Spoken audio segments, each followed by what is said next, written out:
Perkembangan banjir di Mersing, seramai 1,589 penduduk daripada 473 keluarga dipindahkan ke 11 pusat pemindahan sementara PPS. Ya, perinciannya terus bersama Nur Akila Arba'in di sana. Silakan Akila.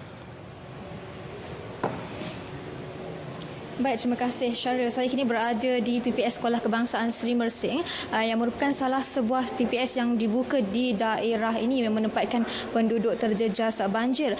Dan aspek keselamatan ketika ini amat dititik beratkan. Berikutan dijangka akan berlaku air pasang pada pukul 1 pagi nanti, bermula 1 pagi nanti. Dan untuk bercerita lanjut mengenai aspek keselamatan di daerah Mersing ini, bersama saya ialah Ketua Polis Daerah Mersing, Superintendent Abdul Razak Abdul Hasani. Baik, Assalamualaikum Tuan. Waalaikumsalam. Salam sejahtera. Okey, Tuan, boleh Tuan kongsikan keadaan terkini banjir di daerah Mersing? Okey, bagi situasi terkini banjir di daerah Mersing, sehingga kini jam 7 petang tadi sebanyak 10 buah pusat pemindahan sementara sedang beroperasi, melibatkan seramai 1,384 orang mangsa banjir di seluruh daerah Mersing. Mereka ini terdiri daripada 390 buah keluarga meliputi Mukim Mersing, Mukim Endau dan juga Mukim Tenggelu.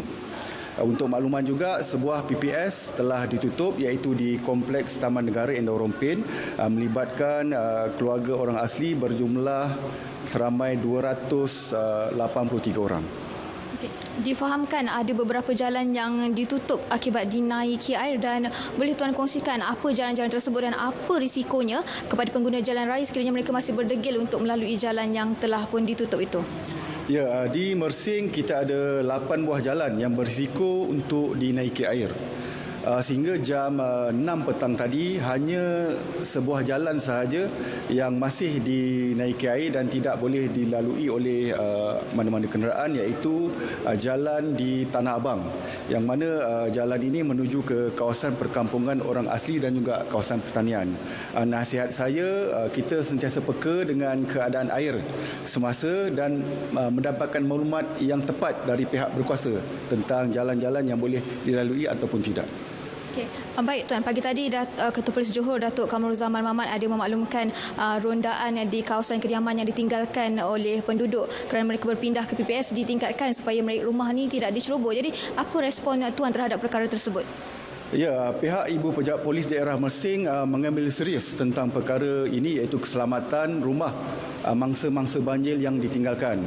Jadi pendekatan kita di daerah Mersing, kita menggunakan kekuatan 60% daripada kekuatan keseluruhan IPD Mersing, iaitu lebih kurang 15 orang pegawai dan 150 anggota.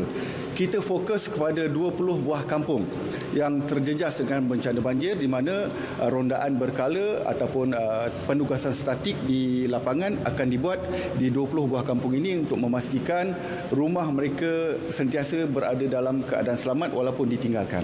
Okey, baik. Terima kasih banyak Tuan di atas perkongsian itu untuk RTM.